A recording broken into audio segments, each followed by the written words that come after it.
ఈ వారం మేషరాశి వారిని పరిశీలించినట్టయితే వ్యవహారాల్లో చిక్కుల నుంచి బయటికి రాగలుగుతారు.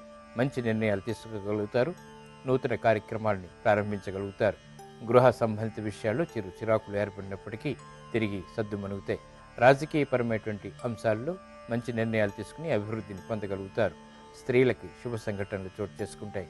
ఆరోగ్య విషయంలో మాత్రం చిరు సమస్యలు తలెత్తుతాయి. ఇక ఈ వారం మీ ప్రతికూల గ్రహాలను కనుక పరిశీలించినట్టయితే కుజగ్రహం, చంద్రగ్రహం ఈ రెండు గ్రహాలు కూడా మీకు ప్రతికూలతని కలిగిస్తాయి. ఈ ప్రతికూలత దోష నివారణార్థం సుబ్రహ్మణ్యేశ్వరుడు యొక్క ఆలయాలను సందర్శించడం లేదా అభిషేకాదులు నిర్వహించడం ద్వారా ఈ ప్రక్రియ దోష నివృత్తికి ఉపయోగపడుతుంది. ఇక ఈ వారం మీరు పఠించాల్సినటువంటి మంత్రాన్ని పరిశీలించినట్టయితే ఓం సుబ్రహ్మణ్యాయ నమః అనేటువంటి మహామంత్రం చక్కటి అనుకూలతని కలిగిస్తుంది.